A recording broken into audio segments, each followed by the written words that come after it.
श्री कृष्ण गोविंद हरे मुरारी, हे नाथ नारायण वासुदेवा। जय श्री हरि। आप सभी भक्तों को उत्पन्ना एकादशी व्रत की हार्दिक शुभकामनाएं। आज के इस वीडियो में आप सभी श्रवण करेंगे उत्पन्ना एकादशी व्रत की 5 महापुण्य फल देने वाली कथा। हिंदू धर्म में मार्गशीर्ष माह की उत्पन्ना एकादशी का विशेष महत्व है। लोग इस एकादशी को व्रत रखते हैं और विधि विधान से पूजा करते हैं। इस बार उत्पन्ना एकादशी का व्रत 26 नवंबर 2024 को दिन मंगलवार को रखा जाएगा। मान्यता है कि इस दिन व्रत रखने से भगवान विष्णु प्रसन्न होते हैं, वहीं अपने भक्तों को हर प्रकार के कष्टों से मुक्त कराते हैं। यह व्रत पुण्यकारी और पापों का नाश करने वाला है। जो व्यक्ति उत्पन्ना एकादशी का व्रत रखता है उसे वैकुंठ लोक की प्राप्ति होती है। उत्पन्ना एकादशी के दिन सुबह और शाम को तुलसी जी के पेड़ के नीचे घी का दीपक जलाए और लक्ष्मी चालीसा का पाठ करें। इसके अलावा पूजा में भगवान विष्णु जी को 11 तुलसी के पत्तों का भोग लगाए। मान्यता है कि ऐसा करने से भगवान विष्णु के साथ माता लक्ष्मी जी का आशीर्वाद मिलता है और दरिद्रता दूर हो जाती है। अब आइए प्यारे भक्तों, हम सुनते हैं उत्पन्ना एकादशी की व्रत कथा। इस कथा को जो भी भक्त श्रद्धा भक्ति से श्रवण करता है उसकी सभी मनोकामना विष्णु भगवान अवश्य ही पूरी करते हैं। प्रेम से बोलिए विष्णु भगवान जी की जय। सूत जी कहने लगे, हे ऋषियों, इस व्रत का वृत्तांत और उत्पत्ति प्राचीन काल में भगवान कृष्ण ने अपने परम भक्त युधिष्ठिर से कही थी। वही मैं तुमसे कहता हूँ। एक समय युधिष्ठिर ने भगवान से पूछा था कि एकादशी व्रत किस विधि से किया जाता है और उसका क्या फल प्राप्त होता है। उपवास के दिन जो क्रिया की जाती है आप कृपा करके मुझसे कहिए। यह वचन सुनकर श्री कृष्ण कहने लगे, हे युधिष्ठिर, मैं तुमसे एकादशी के व्रत का महात्म्य कहता हूँ, सुनो। सर्वप्रथम हेमंत ऋतु में मार्गशीर्ष कृष्ण एकादशी से इस व्रत को प्रारंभ किया जाता है। दशमी को सायंकाल भोजन करने के बाद अच्छी प्रकार से दातून करे ताकि अन्न का अंश मुंह में रह न जाए। रात्रि को भोजन कदापि ना करे, न अधिक बोले। एकादशी के दिन प्रातः 4 बजे उठकर सबसे पहले व्रत का संकल्प करे। इसके पश्चात शौच आदि से निवृत्त होकर शुद्ध जल से स्नान करे। व्रत करने वाला चोर, पाखंडी, पर स्त्रीगामी, निंदक, मिथ्याभाषी तथा किसी भी प्रकार के पापी से बात ना करे। स्नान के पश्चात धूप, दीप, नैवेद्य आदि 16 चीजें से भगवान का पूजन करे और रात को दीपदान करे। रात्रि में सोना या प्रसंग नहीं करना चाहिए। सारी रात भजन कीर्तन आदि करना चाहिए। जो कुछ पहले जाने अनजाने में पाप हो गए हो उसकी क्षमा मांगनी चाहिए। धर्मात्मा पुरुषों को कृष्ण और शुक्ल दोनों पक्षों की एकादशियों को समान समझना चाहिए। जो मनुष्य ऊपर बताई हुई विधि के अनुसार एकादशी का व्रत करते हैं उन्हें शंखो द्वार तीर्थ में स्नान करके भगवान के दर्शन करने से जो फल प्राप्त होता है वह एकादशी व्रत के 16वें भाग के भी समान नहीं है। व्यतिपात के दिन दान देने का 1,00,000 गुना फल होता है। संक्रांति से 4 लाख गुना तथा सूर्य चंद्र ग्रहण में स्नान दान से जो पुण्य प्राप्त होता है वही पुण्य एकादशी के दिन व्रत करने से मिलता है। अश्वमेध यज्ञ करने से 100 गुना तथा 1,00,000 तपस्वियों को 60 वर्ष तक भोजन कराने से 10 गुना, 10 ब्राह्मणों अथवा 100 ब्रह्मचारियों को भोजन कराने से 1000 गुना पुण्य भूमि दान करने से होता है, उससे 1000 गुना पुण्य कन्यादान से प्राप्त होता है। इससे भी 10 गुना पुण्य विद्यादान करने से होता है। विद्यादान से 10 गुना पुण्य भूखों को भोजन कराने से होता है। अन्य दान के समान इस संसार में कोई ऐसा कार्य नहीं जिससे देवता और पितर दोनों तृप्त होते हो, परंतु एकादशी के व्रत का पुण्य सबसे अधिक होता है। 1000 यज्ञों से भी अधिक इसका फल होता है। इस व्रत का प्रभाव देवताओं को भी दुर्लभ है। रात्रि को भोजन करने वाले को उपवास का आधा फल मिलता है और एक दिन में एक बार भोजन करने वाले को भी आधा ही फल प्राप्त होता है। जबकि निर्जल व्रत रखने वाले का महात्म्य तो देवता भी वर्णन नहीं कर सकते। युधिष्ठिर कहने लगे कि हे भगवान, आपने हजारों यज्ञ और लाख गौदान को भी एकादशी व्रत के बराबर नहीं बताया, सो यह तिथि सब तिथियों से उत्तम कैसे हुई, बताइए। भगवान कहने लगे, हे युधिष्ठिर, सतयुग में मोर नाम का दैत्य उत्पन्न हुआ। वह बड़ा बलवान और भयानक था। उस प्रचंड दैत्य ने इंद्र, आदित्य, वसु, वायु, अग्नि आदि सभी देवताओं को पराजित करके भगा दिया। तब इंद्र सहित सभी देवताओं ने भयभीत होकर भगवान शिव से सारा वृत्तांत कहा और बोले, हे कैलाशपति, मोर दैत्य से भयभीत होकर सब देवता मृत्यु लोक में फिर रहे हैं। तब भगवान शिव ने कहा, हे देवताओं, तीनों लोकों के स्वामी, भक्तों के दुखों का नाश करने वाले भगवान विष्णु की शरण में जाओ। वे ही तुम्हारे दुखों को दूर कर सकते हैं। शिव जी के ऐसे वचन सुनकर सभी देवता क्षीर सागर में पहुंचे। वहां भगवान को शयन करते देख हाथ जोड़कर उनकी स्तुति करने लगे कि हे देवताओं द्वारा स्तुति करने योग्य प्रभु, आपको बारंबार नमस्कार है। देवताओं की रक्षा करने वाले मधुसूदन, आपको नमस्कार है। आप हमारी रक्षा करें। दैत्यों से भयभीत होकर हम सब आपकी शरण में आए हैं। आप इस संसार के कर्ता, माता, पिता, उत्पत्ति और पालन करता और संहार करने वाले हैं। सबको शांति प्रदान करने वाले हैं। आकाश और पाताल भी आप ही है।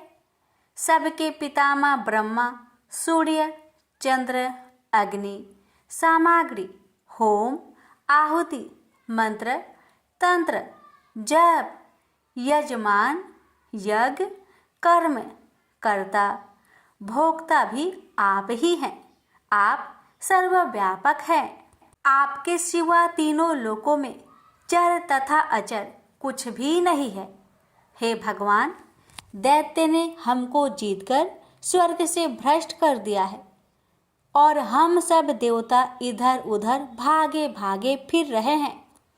आप उन दैत्यों से हम सबकी रक्षा करें। इंद्र के ऐसे वचन सुनकर भगवान विष्णु कहने लगे कि हे इंद्र, ऐसा मायावी दैत्य कौन है जिसने सब देवताओं को जीत लिया है?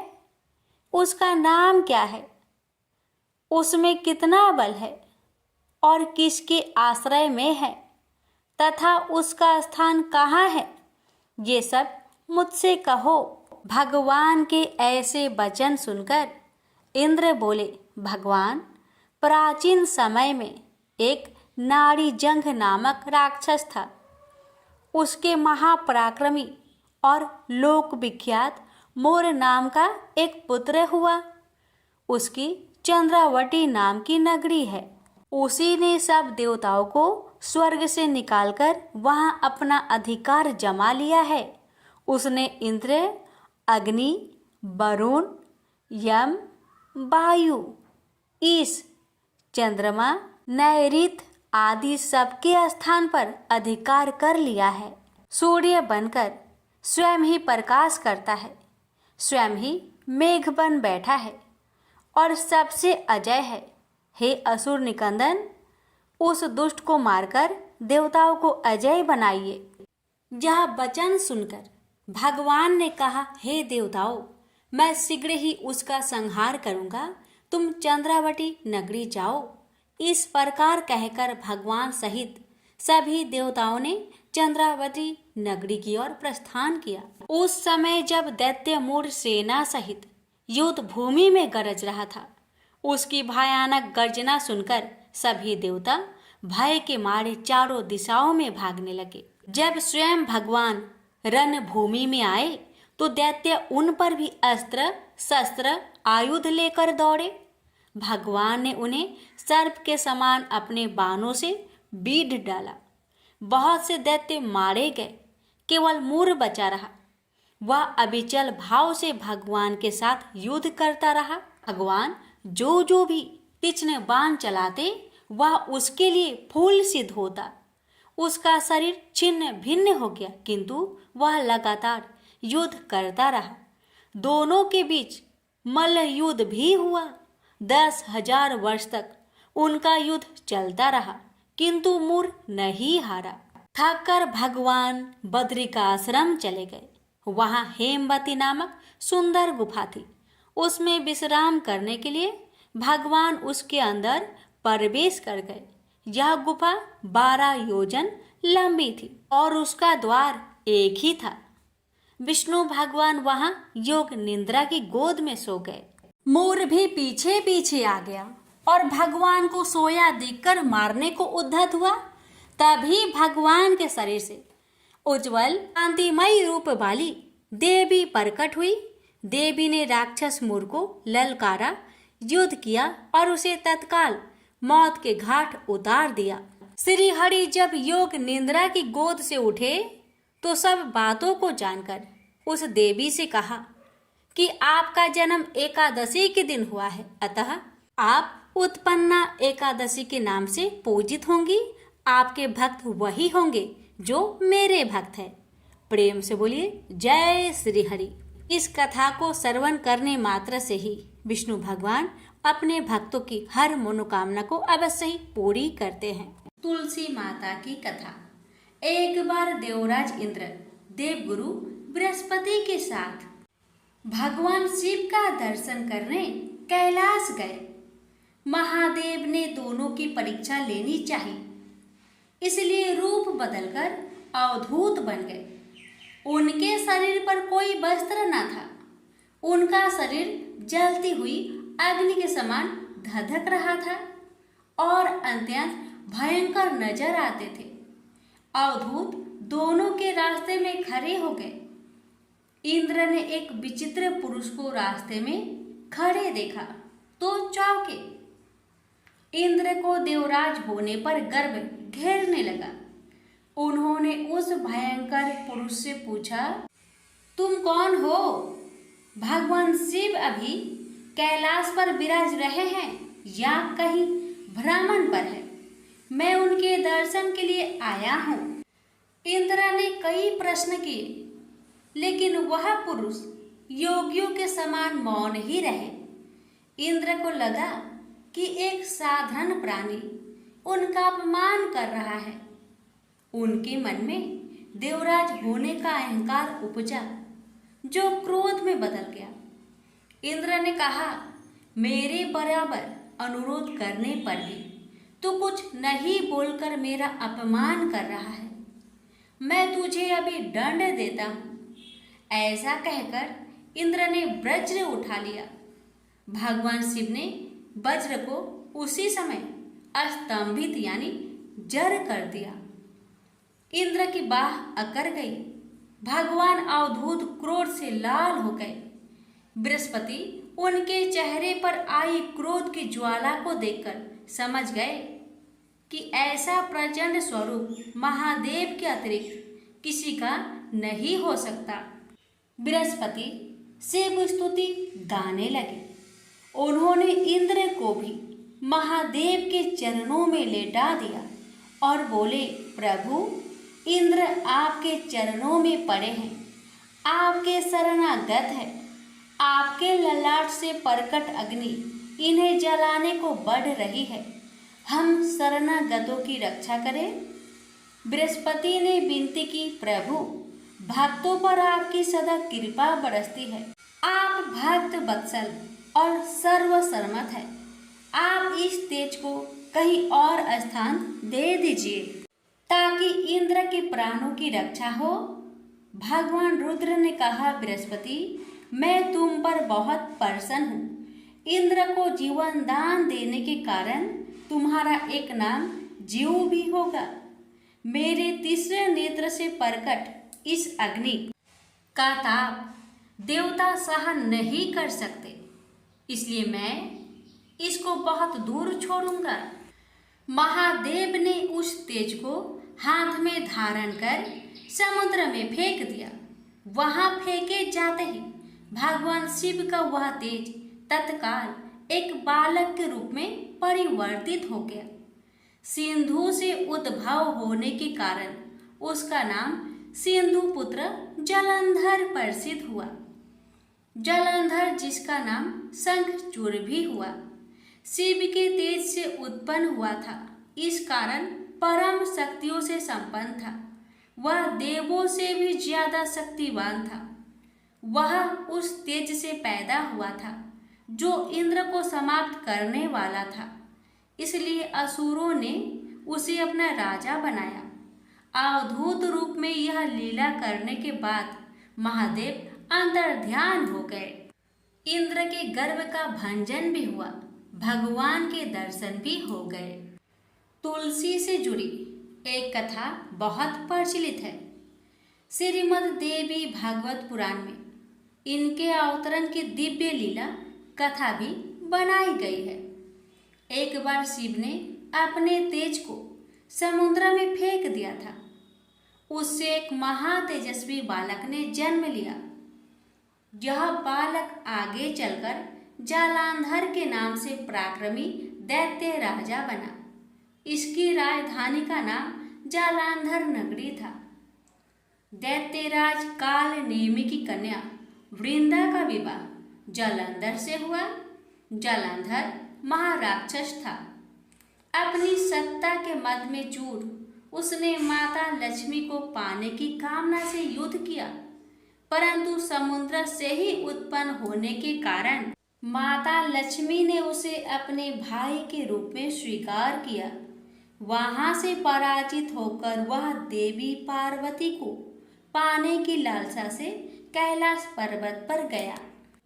भगवान देवाधिदेव शिव का ही रूप धरकर माता पार्वती के समीप गया, परंतु मां ने अपने योग बल से उसे तुरंत पहचान लिया तथा वहां से अंतर्ध्यान हो गई।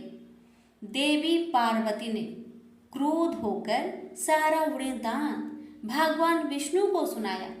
जालांधर की पत्नी वृंदा अत्यंत पतिव्रता स्त्री थी। उसी के पतिव्रत धर्म की शक्ति से जालांधर ना तो मारा जाता था और ना ही पराजित होता था। इसलिए जालांधर का नाश करने के लिए वृंदा के पतिव्रत धर्म को भंग करना बहुत जरूरी था। इसी कारण भगवान विष्णु ऋषि का भेष धारण कर वन में जा पहुँचे, जहाँ वृंदा अकेली भ्रमण कर रही थी। भगवान के साथ दो मायावी राक्षस भी थे, जिन्हें देखकर वृंदा भयभीत हो गई। ऋषि ने वृंदा के सामने पल में दोनों को भस्म कर दिया। उनकी शक्ति देखकर वृंदा ने कैलाश पर्वत पर महादेव के साथ युद्ध कर रहे अपने पति जालंधर के बारे में पूछा। ऋषि ने अपनी माया जाल से दो बानर प्रकट किए। एक बानर के हाथ में जालंधर का सिर था तथा दूसरे के हाथ में धर। अपने पति की यह दशा देखकर वृंदा मूर्छित होकर गिर पड़ी। होश में आने पर उन्होंने ऋषि रूपी भगवान विष्णु से विनती की कि वह उसके पति को जीवित करे। भगवान ने अपनी माया से पुनः जालंधर का सिर धड़ से जोड़ दिया, परंतु स्वयं भी वह उसी शरीर में प्रवेश कर गए। वृंदा को इस छल का जरा आभास न हुआ। जालंधर बने भगवान के साथ वृंदा पतिव्रता का व्यवहार करने लगी, जिससे उसका अस्तित्व भंग हो गया। ऐसे होते ही वृंदा का पति जालंधर युद्ध में हार गया। इस सारी लीला का जब वृंदा को पता चला तो उसने क्रोध होकर भगवान विष्णु को शीला होने का श्राप दे दिया तथा स्वयं सती हो गई। जहाँ वृंदा भस्म हुई वहाँ तुलसी का पौधा उगा। भगवान विष्णु ने वृंदा से कहा, हे वृंदा, तुम अपने अस्तित्व के कारण मुझे लक्ष्मी से भी अधिक प्रिय हो गई हो। अब तुम तुलसी के रूप में सदा मेरे साथ रहोगी। जो मनुष्य भी मेरे शालिग्राम रूप के साथ तुलसी का विवाह करेगा उसे इस लोक और परलोक में विपुल यश प्राप्त होगा। जिस घर में तुलसी होती है वहाँ यम के दूत भी असमय नहीं जा सकते। गंगा व नर्मदा के जल में स्नान तथा तुलसी का पूजन बराबर माना जाता है। चाहे मनुष्य कितना भी पापी क्यों न हो, मृत्यु के समय जिसके प्राण मंजरी रहित तुलसी और गंगा जल मुख में रखकर निकल जाते हैं, वह पापों से मुक्त होकर बैकुंठ धाम को प्राप्त होता है। जो मनुष्य तुलसी व आंवले की छाया में अपने पितरों का श्राद्ध करता है उसके पितर मोक्ष को प्राप्त हो जाते हैं। उसी दैत्य जालंधर की यह भूमि जालंधर नाम से विख्यात है। सती वृंदा का मंदिर मोहल्ला कोट किशनचंद में स्थित है। कहते हैं इस स्थान पर एक प्राचीन गुफा थी जो सीधी हरिद्वार तक जाती थी। प्रेम से बोलिए जय श्री हरि। तुलसी मैया की जय, लक्ष्मी नारायण की जय। भोला भक्त की एकादशी व्रत कथा। बहुत साल पहले की बात है। भोला भाला युवक था, आनंद। दिन भर कोई काम नहीं करता, बस खाता ही रहता और सोए रहता। घर वालों ने कहा, चलो जाओ निकलो घर से। कोई काम धाम करते नहीं हो, बस पड़े रहते हो। वह घर से निकलकर यूं ही भटकते हुए एक आश्रम पहुंचा। वहां उसने देखा कि एक गुरुजी हैं। उनके शिष्य कोई काम नहीं करते, बस मंदिर की पूजा करते हैं। उसने मन में सोचा, यह बढ़िया है, कोई काम धाम नहीं, बस पूजा ही तो करना है। गुरुजी के पास जाकर पूछा, क्या मैं यहाँ रह सकता हूँ? गुरुजी बोले, हाँ हाँ, क्यों नहीं, लेकिन मैं कोई काम नहीं कर सकता हूँ। गुरुजी बोले, कोई काम नहीं करना है, बस पूजा करना होगा। आनंद बोला, ठीक है, वह तो मैं कर लूँगा। अब आनंद महाराज आश्रम में रहने लगे। ना कोई काम ना कोई धाम, बस सारा दिन खाते रहो और प्रभु भक्ति में भजन गाते रहो। महीना भर हो गया। फिर एक दिन आई एकादशी। उसने रसोई में जाकर देखा, खाने की कोई तैयारी नहीं। उसने गुरुजी से पूछा, आज खाना नहीं बनेगा क्या? गुरुजी ने कहा, नहीं, आज तो एकादशी है, तुम्हारा भी उपवास है।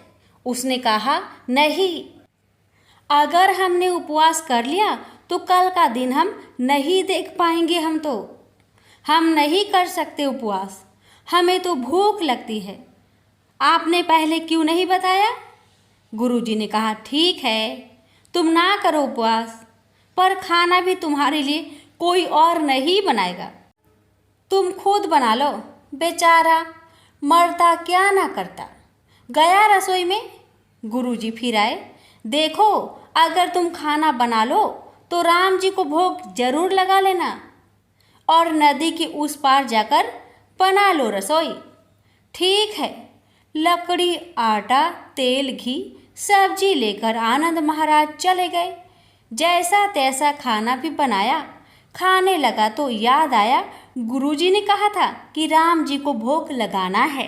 लगा भजन गाने, आओ मेरे राम जी भोग लगाओ जी, प्रभु राम आइए, श्री राम आइए, मेरे भोजन का भोग लगाइए। कोई ना आया तो बेचैन हो गया कि यहाँ तो भूख लग रही है और राम जी आ ही नहीं रहे। भोला मानस जानता नहीं था कि प्रभु साक्षात तो आएंगे नहीं, पर गुरुजी की बात मानना जरूरी है। फिर उसने कहा, देखो प्रभु राम जी, मैं समझ गया कि आप क्यों नहीं आ रहे हैं। मैंने रूखा सूखा बनाया है और आपको तरमाल खाने की आदत है, इसलिए नहीं आ रहे हैं। ऐसी बात है तो सुनो प्रभु जी, आज वहाँ भी कुछ नहीं बना है, सबको एकादशी है, खाना हो तो यह भोग ही खा लो। श्री राम अपने भक्त की सरलता पर बड़े मुस्कुराए और माता सीता के साथ प्रकट हो गए। भक्त असमंजस में, गुरुजी ने तो कहा था कि राम जी आएंगे, पर यहाँ तो माता सीता भी आई है और मैंने तो भोजन बस 2 लोगों का बनाया है। चलो कोई बात नहीं, आज इन्हें ही खिला देते हैं। बोला, प्रभु मैं भूखा रह गया, लेकिन मुझे आप दोनों को देखकर बड़ा अच्छा लग रहा है। लेकिन अगली एकादशी पर ऐसा ना करना, पहले बता देना कि आप कितने जन आ रहे हो, और हाँ थोड़ा जल्दी आ जाना। राम जी उसकी बात पर बड़े मुंदित हुए, प्रसाद ग्रहण कर चले गए। अगली एकादशी तक यह भोला मानस सब भूल गया। उसे लगा प्रभु ऐसे ही आते होंगे और प्रसाद ग्रहण करते होंगे। फिर एकादशी आई। गुरुजी से कहा, मैं चला अपना खाना बनाने, पर गुरुजी थोड़ा ज़्यादा अनाज लगेगा, वहाँ 2 लोग आते हैं। गुरुजी मुस्कुराए, भूख के मारे बावला है, ठीक है ले जा और अनाज ले जा। आपकी बार उसने 3 लोगों का खाना बनाया। फिर गुहार लगाई, प्रभु राम आइए, सीता राम आइए, मेरे भोजन का भोग लगाइए। प्रभु की महिमा भी निराली है। भक्त के साथ कौतुक करने में उनको बड़ा ही मजा आता है। इस बार वे अपने भाई लक्ष्मण, भरत, शत्रुघ्न और हनुमान जी को लेकर आ गए। भक्त को चक्कर आ गया, यह क्या हुआ? 1 का भोजन बनाया तो 2 आए, आज 2 का खाना ज्यादा बनाया तो पूरा खानदान आ गया। लगता है आज भी भूखा ही रहना पड़ेगा। सबका भोजन लगाया और बैठे बैठे देखता रहा। अनजाने ही उसकी भी एकादशी हो गई। फिर अगली एकादशी आने से पहले गुरुजी से कहा, गुरुजी ये आपके प्रभु राम जी अकेले क्यों नहीं आते? हर बार कितने सारे लोग ले आते हैं, इस बार अनाज ज़्यादा देना। गुरुजी को लगा कहीं यह अनाज बेचता तो नहीं, देखना पड़ेगा जाकर। भंडार में कहा, इसे जितना अनाज चाहिए दे दो, और छुप कर उसे देखने चल पड़े। इस बार आनंद ने सोचा, खाना पहले नहीं बनाऊंगा, पता नहीं कितने लोग आ जाए, पहले बुला लेता हूँ फिर बनाता हूँ। फिर टेर लगाई, प्रभु राम आइए, श्री राम आइए, मेरे भोजन का भोग लगाइए। सारा राम दरबार मौजूद। इस बार तो हनुमान जी भी साथ आए, लेकिन ये क्या, प्रसाद तो तैयार ही नहीं है। भक्त ठहरा भोला भाला, बोला, प्रभु इस बार मैंने खाना नहीं बनाया। प्रभु ने पूछा, क्यों? बोला, मुझे मिलेगा तो है नहीं, फिर क्या फायदा बनाने का, आप ही बना लो और खुद ही खा लो। राम जी मुस्कुराए, सीता माता भी गदगद हो गई उसके मासूम जवाब से। लक्ष्मण जी बोले, क्या करे प्रभु? प्रभु बोले, भक्त की इच्छा है, पूरी तो करनी पड़ेगी, चलो लग जाओ काम से। लक्ष्मण जी ने लकड़ी उठाई, माता सीता आटा सानने लगी। भक्त एक तरफ बैठकर देखता रहा। माता सीता रसोई बना रही थी तो कई ऋषि मुनि, यक्ष, गंधर्व प्रसाद लेने आने लगे। इधर गुरुजी ने देखा खाना तो बना नहीं, भक्त एक कोने में बैठा है, पूछा, बेटा क्या बात है, खाना क्यों नहीं बनाया? बोला, अच्छा किया गुरुजी आप आ गए, देखिए कितने लोग आते हैं प्रभु के साथ। गुरुजी बोले, मुझे तो कुछ नहीं दिख रहा तुम्हारे और अनाज के सिवा। भक्त ने माथा पकड़ लिया, एक तो इतनी मेहनत करवाते हैं प्रभु, भूखा भी रखते हैं और ऊपर से गुरुजी को दिख भी नहीं रहे, यह और बड़ी मुसीबत है। प्रभु से कहा, आप गुरुजी को क्यों नहीं दिख रहे हैं? प्रभु बोले, मैं उन्हें नहीं दिख सकता। भक्त बोला, क्यों? वो तो बड़े पंडित है, ज्ञानी है, विद्वान है, उन्हें तो बहुत कुछ आता है, उनको क्यों नहीं दिखते आप? प्रभु बोले, माना कि उनको सब आता है, पर वे सरल नहीं है तुम्हारी तरह, इसलिए उनको नहीं दिख सकता। आनंद ने गुरुजी से कहा, गुरुजी प्रभु कह रहे हैं आप सरल नहीं है, इसलिए आपको नहीं दिखेंगे।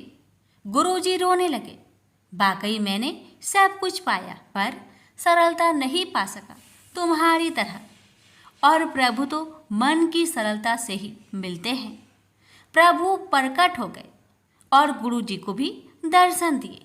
इस तरह एक भक्त के कहने पर प्रभु ने रसोई भी बनाई। प्रेम से बोलिए सीताराम की जय, लक्ष्मी नारायण की जय। कुबेर का कर्ज। एक बार भृगु ऋषि ने जानना चाहा कि ब्रह्मा, विष्णु और महेश में कौन सबसे श्रेष्ठ है। वह बारी बारी से सबके पास गए।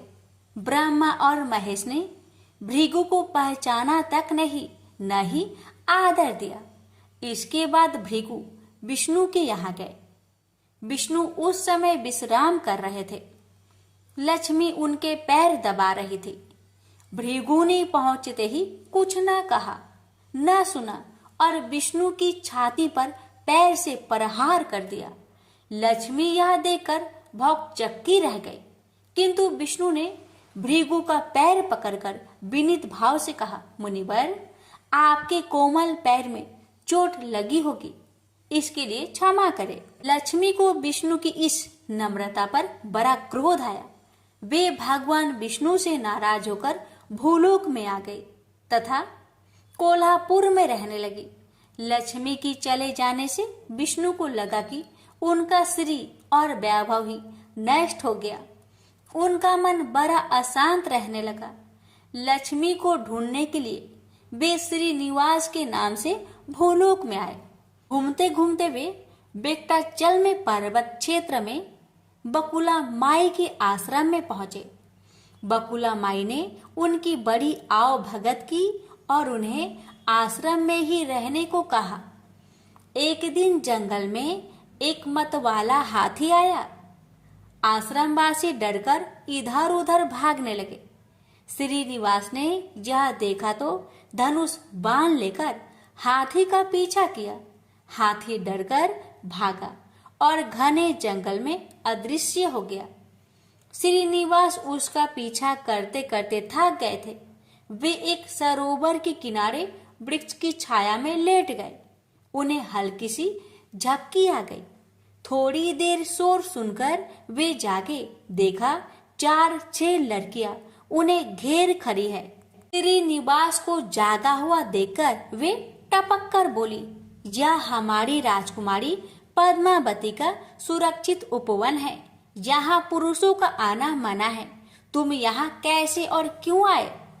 श्रीनिवास कुछ जवाब दे इससे पहले ही उनकी दृष्टि वृक्ष की ओट से झांकती राजकुमारी की ओर गई।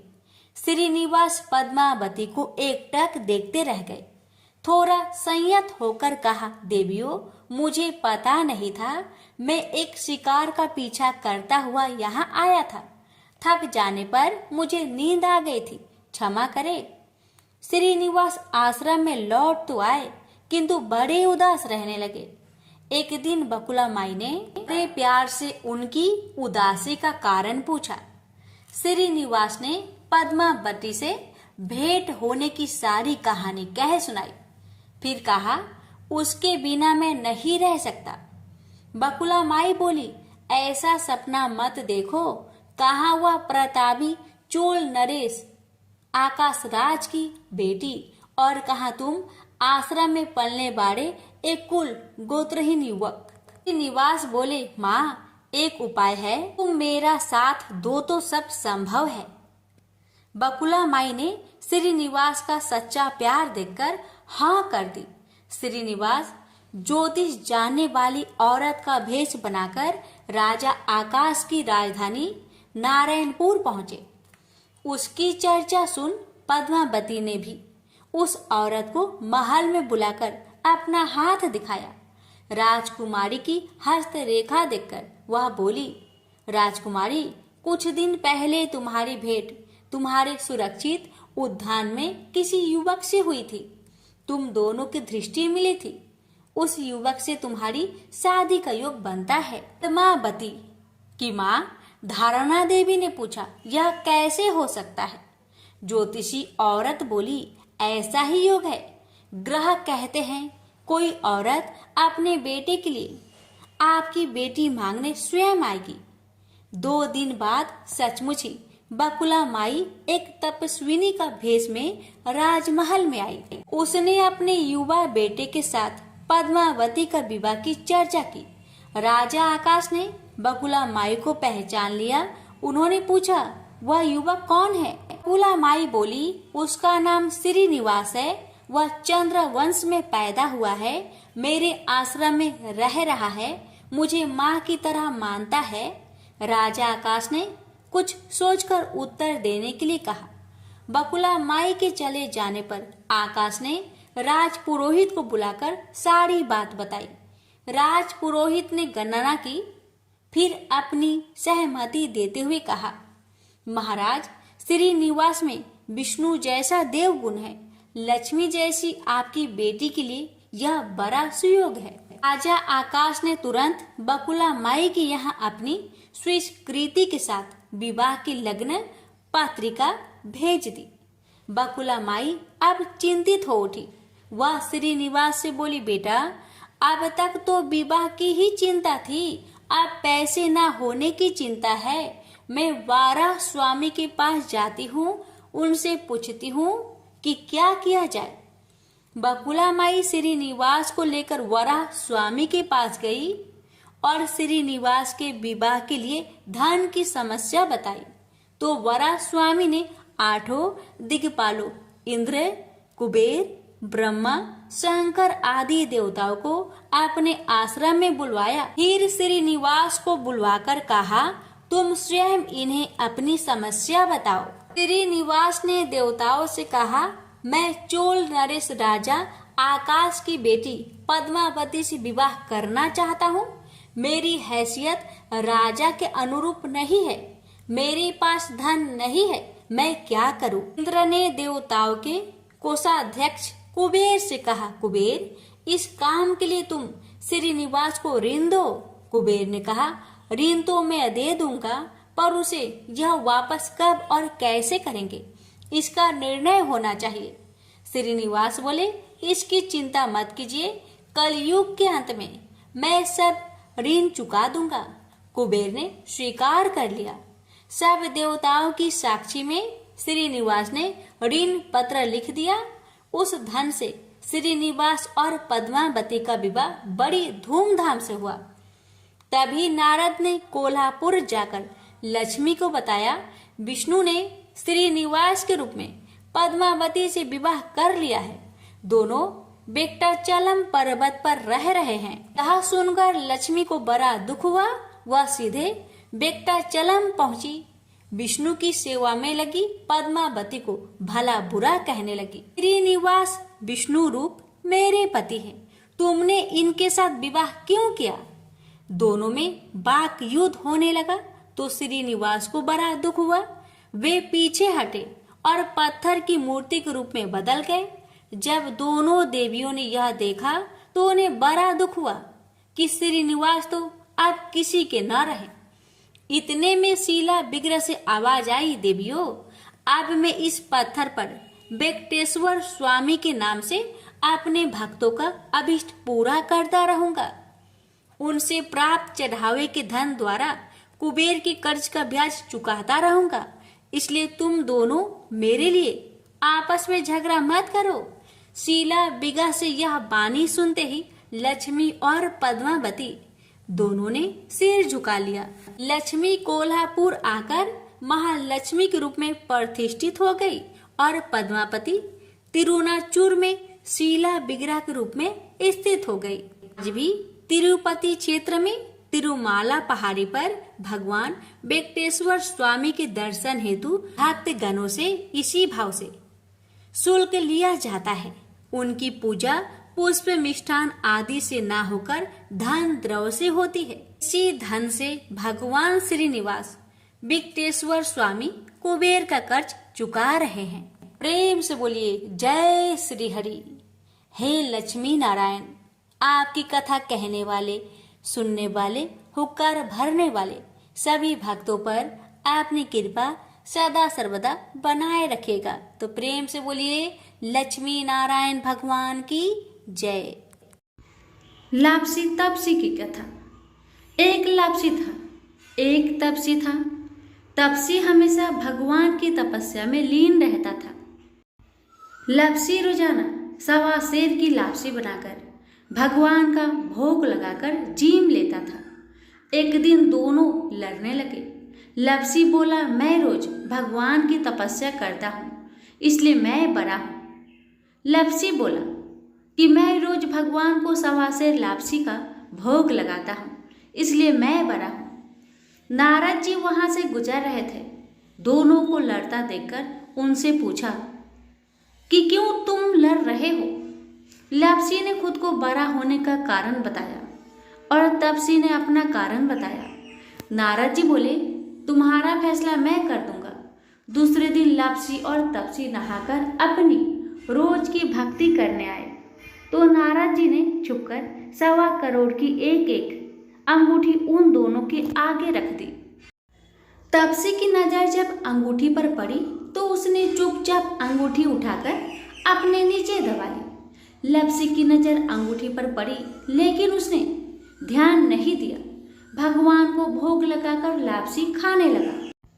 नारद जी सामने आए तो दोनों ने पूछा कि कौन बड़ा। तो नारद जी ने तपसी को खड़ा होने को कहा। वो खड़ा हुआ तो उसके नीचे दबी अंगूठी दिखाई पड़ी। नारद जी ने तपसी से कहा, तपस्या करने के बाद भी तुम्हारी चोरी करने की आदत नहीं गई, इसलिए लापसी बड़ा है और तुम्हें तुम्हारी तपस्या का कोई भी फल नहीं मिलेगा। तपसी शर्मिंदा होकर माफी मांगने लगा। उसने नारद जी से पूछा, मुझे मेरी तपस्या का फल कैसे मिलेगा। नारद जी ने कहा, यदि कोई गाय और कुत्ते की रोटी नहीं बनाएगा तो फल तुझे मिलेगा।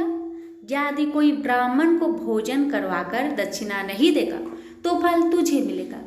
यदि कोई साड़ी के साथ ब्लाउज नहीं देगा तो फल तुझे मिलेगा। यदि कोई दिए से दिया जलाएगा तो फल तुझे मिलेगा। यदि कोई सारी कहानी सुने लेकिन तुम्हारी कहानी नहीं सुने तो फल तुझे मिलेगा। उसी दिन से हर व्रत कथा कहानी के साथ लापसी तपसी की कहानी भी सुनी और कही जाती है। प्रेम से बोलिए लक्ष्मी नारायण की जय।